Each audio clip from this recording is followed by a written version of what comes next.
The rain-slicked streets of Seattle gleamed under the streetlights, but Ezra Kane felt only the weight of his father's words slicing through him. "You're no son of mine." 3 years ago, those words had shattered his world, leaving him to scrape together a life from the fragments.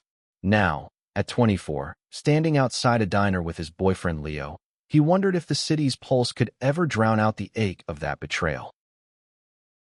Ezra's fingers tightened around the strap of his backpack, the same one he'd carried when his father, Paul Kane, had thrown him out of their Tacoma home. It was a humid summer night back then, the kind where the air clung to your skin like regret. Paul, a stoic mechanic with hands calloused from years of wrenching engines, had caught Ezra kissing a boy in the driveway. A boy who'd been his best friend, his first love, his everything. The rage in Paul's eyes had been seismic, his voice a low growl as he demanded Ezra leave and never come back. Ezra hadn't argued. He'd grabbed his bag, his heart pounding, and walked into the night, leaving behind the only family he'd ever known. Now, Ezra stood in the drizzle, his breath visible in the cool air. Leo, his partner of 2 years, stood beside him, his warm brown eyes scanning Ezra's face with quiet concern. Leo was everything Ezra hadn't dared hope for. Kind, steady, with a laugh that could thaw the coldest moments. They'd met at a community art gallery where Ezra's paintings, raw and vivid, had caught Leo's eye. Leo, a barista with dreams of opening his own cafe, had a way of grounding Ezra, of making him believe in second chances. But tonight, Ezra's past was clawing its way back. "You okay?" Leo asked, his voice soft but firm, pulling Ezra from his thoughts. Ezra nodded, though his chest felt tight. "Just thinking about him. Dad, I saw his truck parked near the market earlier. Same old beat-up Ford. It's been years, but it still hits me." Leo squeezed his shoulder. "You don't have to face him, easy. Not now, not ever, if you don't want to." But Ezra wasn't sure what he wanted. Part of him yearned for closure, for some sign that his father had softened, that the man who'd raised him could see past his own rigid beliefs. Another part, the part that had slept on park benches and scraped by on odd jobs, wanted to scream at Paul, to make him feel the weight of those lost years. The diner's neon sign buzzed above them, casting a red glow over Leo's face. Ezra forced a smile. "Let's get some coffee. I'm freezing." Inside, the diner was a warm contrast to the damp night, filled with the clatter of plates and the hum of conversation. They slid into a booth, and Ezra's eyes drifted to the window, where the city's lights blurred in the rain. He hadn't been back to Tacoma since that night, but Seattle had become his refuge, a place where he could be himself without apology. He'd build a life here, painting murals for local businesses, sharing a tiny apartment with Leo, finding a community that embraced him.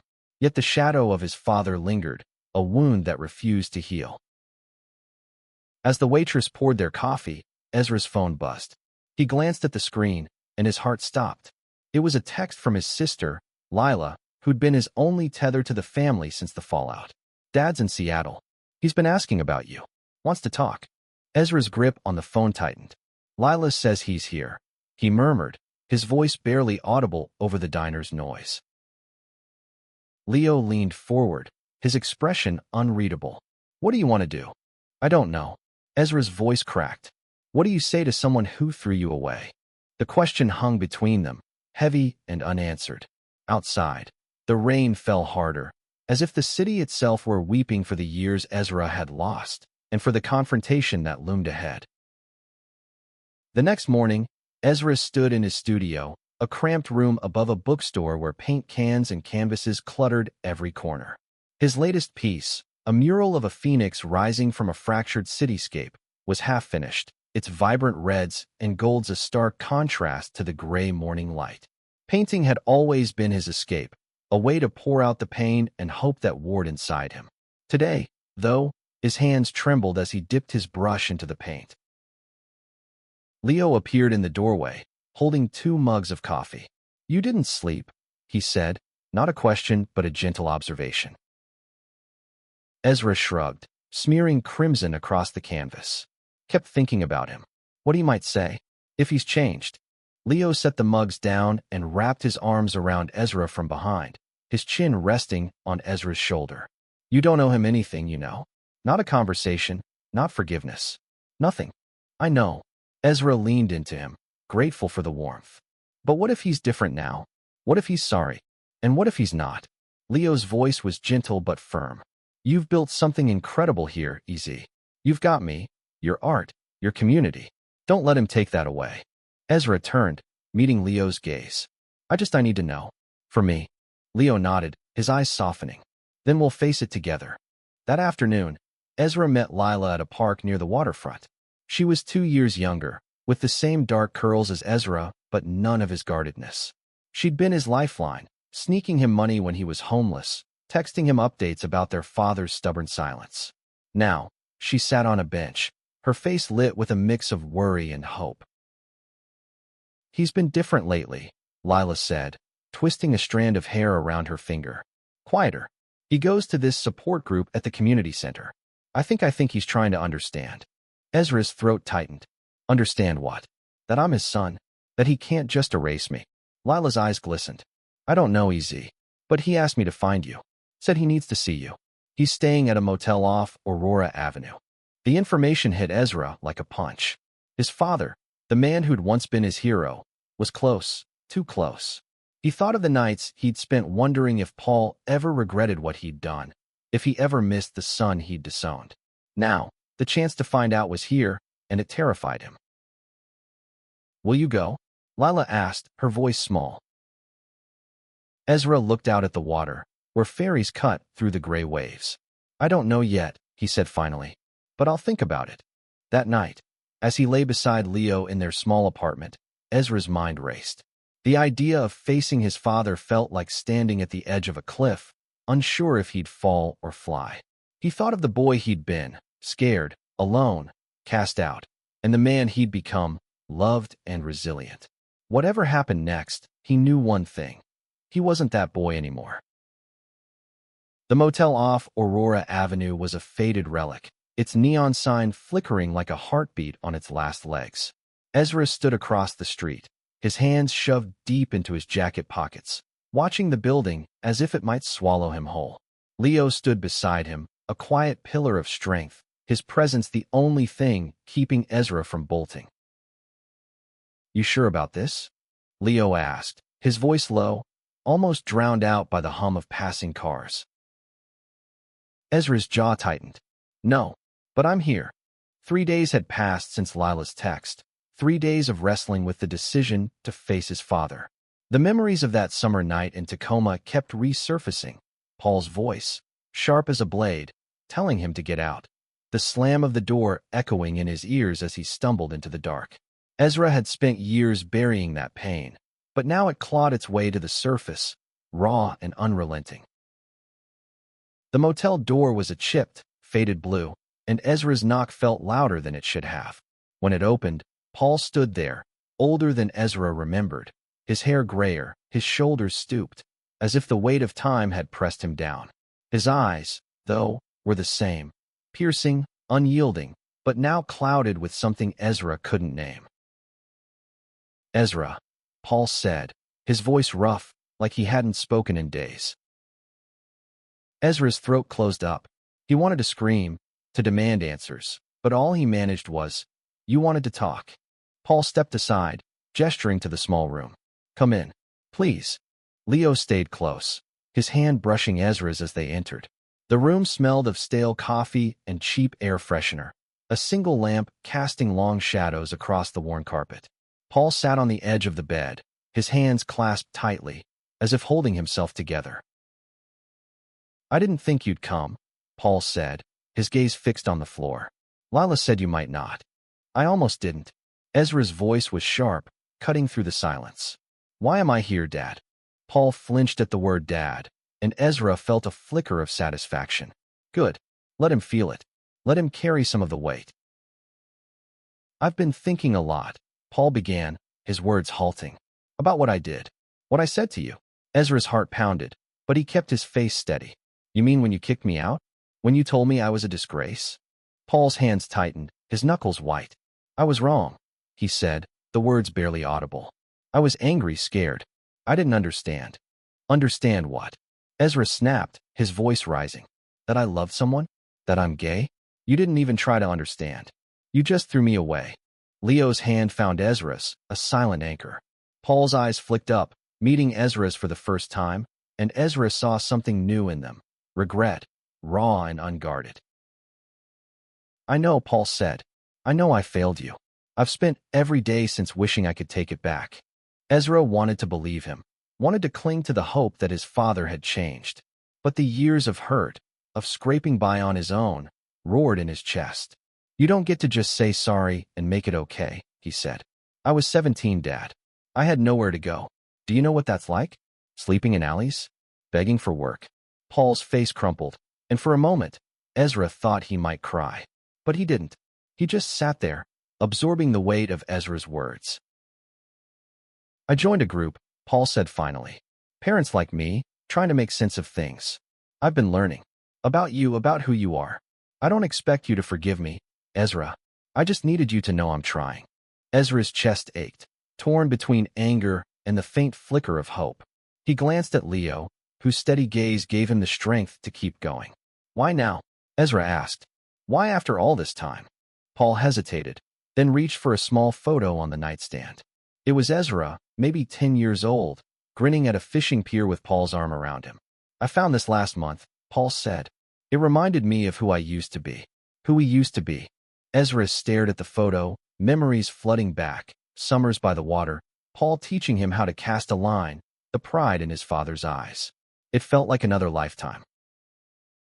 I don't know if we can ever be that again, Ezra said, his voice softer now, almost breaking. But I'm here. That's something. Paul nodded, his eyes glistening. It's more than I deserve. They talked for hours, the conversation jagged and raw, peeling back layers of pain. Paul spoke of his regrets, of the church that had shaped his beliefs, of the slow unraveling of those beliefs as he faced his own failures. Ezra spoke of his life, his art, his love for Leo, the community that had become his family. Leo listened, his presence a quiet reassurance, stepping in only when Ezra's voice faltered.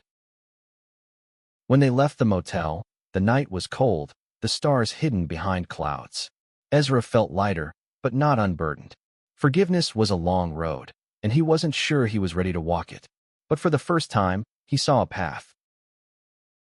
You okay? Leo asked as they walked toward the bus stop. Ezra nodded, leaning into him. I think so. It's a start.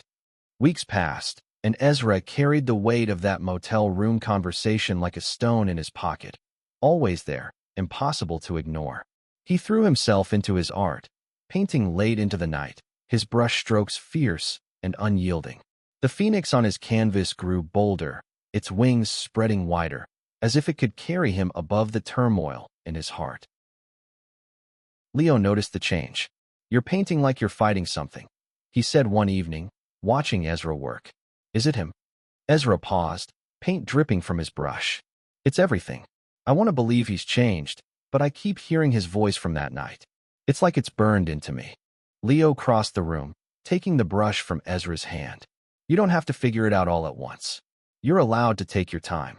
Ezra nodded, but time felt like a luxury he didn't have.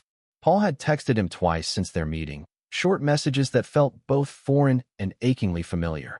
Saw your mural downtown. It's beautiful. Thinking of you. Ezra hadn't responded. He didn't know how. One rainy afternoon, Lila called. Dad's coming to your gallery show, she said, her voice bright with cautious hope. I told him about it, and he wants to see your work. Ezra's stomach twisted. The gallery show was his biggest yet, a collection of paintings that bared his soul, pieces about love, loss, and resilience. The idea of Paul standing in that space, seeing his truth laid bare, was both thrilling and terrifying. You don't have to let him in, Leo said when Ezra told him. They were in their apartment, the smell of Leo's homemade chili filling the air. It's your night. I know, Ezra said, stirring his coffee absently. But maybe it's a chance to show him who I am now. Not the kid he threw out, but me. Leo smiled, his eyes warm. Then show him. Let him see all of you. The night of the gallery show, the space buzzed with energy. Ezra's paintings lined the walls, their colors vivid under the soft lighting. Friends, artists, and strangers mingled, their voices a low hum. Ezra stood near the entrance, his heart racing as he scanned the crowd for Paul. When he saw him, it was like the air shifted. Paul looked out of place in his worn jacket and work boots, his eyes darting nervously over the paintings. Lila was at his side, her arm looped through his, guiding him toward Ezra. "Ezra," Paul said, his voice barely audible over the crowd. "This is incredible." Ezra swallowed hard, unsure how to respond. "Thanks for coming," he managed, his voice tight. Paul's gaze lingered on a painting of two hands entwined, one dark, one light, against a backdrop of swirling colors. "Is that you and Leo?" he asked. Ezra nodded, his chest tight. "Yeah, it's us." Paul's eyes softened, and for a moment, Ezra saw something like pride. "You've got a gift," Paul said. "I always knew you did." The words hit Ezra harder than he expected, stirring memories of childhood, when Paul would hang his crayon drawings on the fridge. But before he could respond, a woman approached, praising his work, and the moment broke. Later, as the crowd thinned, Paul lingered by the Phoenix painting. "This one," he said, his voice low. "It's you, isn't it?" Rising up, Ezra's throat tightened. "Something like that." Paul nodded, his hands fidgeting. "I'm proud of you, Ezra. I know I don't have the right to say that, but I am." Ezra wanted to lash out, to remind Paul of the years he'd lost. But something in his father's eyes, raw, unguarded, stopped him. "I need time," Ezra said finally. "But I'm glad you're here." Paul nodded, his face a mix of relief and sorrow. "I'll be around, whenever you're ready." As Paul left with Lila, Ezra felt Leo's hand slip into his. "You okay?" Leo asked, his voice a steady anchor. "Yeah," Ezra said, squeezing his hand. "I think I am." The gallery show marked a turning point, but Ezra still felt caught between two worlds, one where his father's presence offered hope, and another where the scars of rejection ran too deep to trust. He and Leo settled into a rhythm, their days filled with work, love, and the quiet moments that made their life together feel like home. But Paul's reappearance stirred something restless in Ezra, a need to understand not just his father's change, but his own capacity to forgive. One crisp autumn morning, Ezra found himself at the community center where Paul attended his support group. He hadn't planned to go, but curiosity, and perhaps a flicker of hope, pulled him there. The building was unassuming, its walls lined with flyers for art classes and youth programs. Ezra lingered outside the meeting room, hearing the murmur of voices within. When the door opened, Paul stepped out, surprise flashing across his face. "Ezra, what are you doing here?" "I don't know," Ezra admitted, his voice low. "I just wanted to see what this place is about." Paul hesitated, then gestured to the room. "Come in. Meet the group." Inside, a small circle of parents sat, their faces a mix of weariness and determination. The facilitator, a warm woman named Maria, welcomed Ezra with a smile. "We're here to listen and learn," she said. "Your dad's been a big part of that." Ezra sat, his hands clasped tightly, as parents shared their stories, some of regret, others of hope. When Paul spoke, his voice was steady but raw. "I lost my son because I didn't understand him," he said. "I'm here to make sure I don't lose him again." Ezra's chest tightened, his eyes burning. He hadn't expected to hear his father speak so openly, to see the man who'd once been unyielding now vulnerable. When the meeting ended, Paul walked him outside, the air crisp with the scent of fallen leaves. "I meant what I said," Paul told him. "I'm trying, Ezra. I want to be part of your life, if you'll let me." Ezra's throat ached. "It's not that simple," he said. "You hurt me, Dad. More than you know." Paul nodded, his eyes downcast. "I know, and I'll carry that every day. But I'm here now." Ezra didn't respond, but as he walked away, he felt a shift, a crack in the wall he'd built around his heart. Back at the apartment, Leo was waiting, his face lighting up when Ezra walked in. "How'd it go?" he asked, pulling Ezra into a hug. "Weird," Ezra said, his voice muffled against Leo's shoulder. "But good, maybe. He's trying." Leo pulled back, studying him. "And you? What do you want?" Ezra sighed, sinking onto the couch. "I want to believe him, but I'm scared. What if he lets me down again?" Leo sat beside him, their knees touching. Then we'll deal with it together. But you're stronger than you think, EZ. You've already survived the worst. Ezra leaned into him, the warmth of Leo's presence grounding him. I don't know what I'd do without you. Leo grinned, brushing a kiss across Ezra's forehead. Lucky for you. You'll never have to find out. Over the next few weeks, Ezra and Paul began to rebuild, their interactions tentative but growing. They met for coffee, took short walks, talked about small things. Ezra's art, Paul's work, the weather. Each conversation was a step, fragile but real. Ezra felt the pull of the past, but also the possibility of something new. One evening, as they walked along the waterfront, Paul stopped, his hands in his pockets. I'm sorry, he said, his voice breaking. For everything. I don't expect you to forgive me, but I need you to know I'll spend the rest of my life making it right. Ezra looked at him, the man who'd once been his world, now just a man, flawed and trying. I'm starting to believe you, he said softly, but it's going to take time. Paul nodded, tears in his eyes. I've got time. Winter settled over Seattle, blanketing the city in a quiet chill. Ezra's life felt fuller now, his days split between painting, Leo, and the cautious steps toward rebuilding with Paul. But the past still lingered, a shadow that flickered in quiet moments. He wondered if trust could ever fully mend, or if some breaks were too deep to heal. One morning, Lila invited Ezra and Leo to Tacoma for a family dinner. Paul's idea, she said. The thought of returning to the house where he'd been cast out made Ezra's stomach churn, but Leo's steady presence convinced him to go. We'll do it together, Leo said, his hand squeezing Ezra's. You're not alone in this. The drive to Tacoma was quiet, the familiar streets stirring memories Ezra had tried to bury. When they pulled up to the house, it looked smaller than he remembered, its paint peeling, the porch sagging. Paul opened the door, his face nervous but warm. Thanks for coming, he said, stepping aside to let them in. Inside, the house smelled of roast chicken and cinnamon, Lila's touch evident in the candles and flowers on the table. The dining room felt both foreign and achingly familiar, a place where Ezra had once laughed with his family, now heavy with unspoken history. Paul had set the table for four, a small gesture that felt monumental. Dinner was tentative, the conversation light at first, Lila's new job, Leo's cafe dreams, Ezra's latest mural. But as the plates emptied, Paul cleared his throat, his hands fidgeting. I've been thinking a lot about the past, he said. About what I took from you, Ezra. This house, it was your home, and I made it a place you couldn't stay. Ezra's fork stilled, his heart pounding. Leo's hand found his under the table, a silent anchor. I was wrong, Paul continued, his voice thick. I let my fear, my ignorance, destroy what mattered most. I don't expect you to forget that, but I want you to know I'm trying to be better. For you. For us. Ezra's eyes burned, the weight of years pressing against him. I wanted you to be proud of me, he said, his voice breaking. I was just a kid, Dad. I needed you. Paul's face crumpled, tears spilling down his cheeks.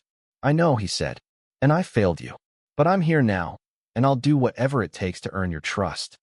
Lila reached for Ezra's other hand, her eyes glistening. We're family, she said softly. We can figure this out.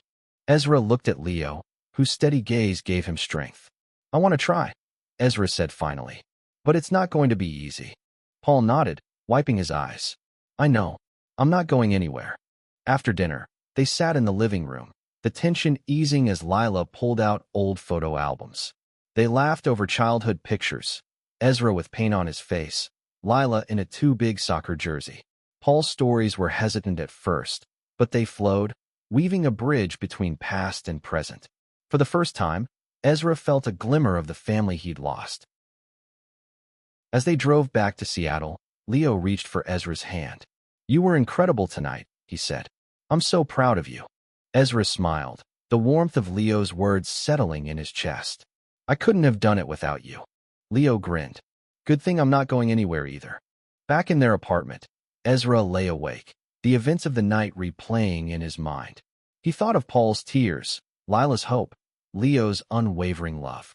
The road to forgiveness was long, but for the first time, he felt ready to walk it. Spring arrived, painting Seattle in shades of green and gold. Ezra's life felt like it was blooming too. His art was gaining recognition, his relationship with Leo deepening, and his connection with Paul growing stronger, if still fragile. They met regularly now, sometimes for coffee, sometimes for walks, each encounter a step toward understanding. But Ezra knew the final test of their reconciliation was coming.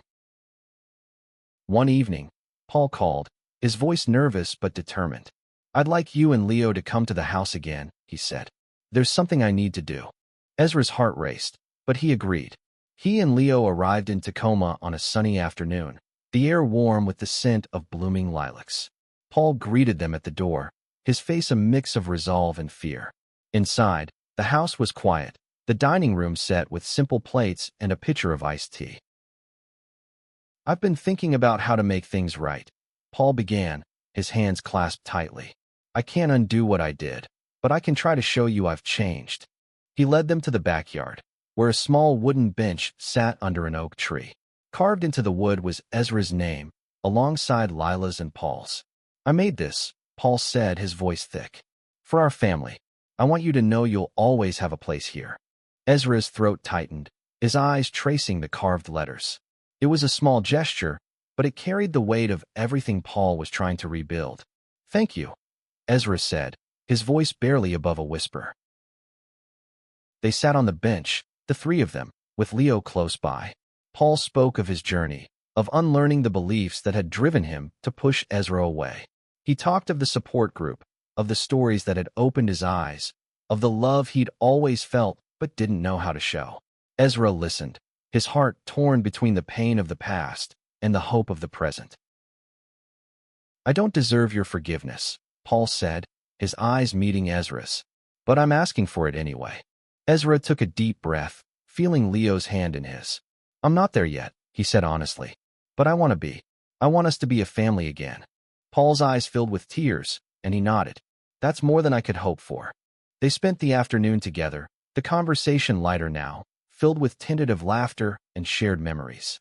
As the sun set, casting a golden glow over the yard, Ezra felt a peace he hadn't known in years. Driving back to Seattle, Leo turned to him. "You're amazing, you know that? The way you're handling this, it's inspiring." Ezra smiled, his heart full. "I'm just trying to keep up with you."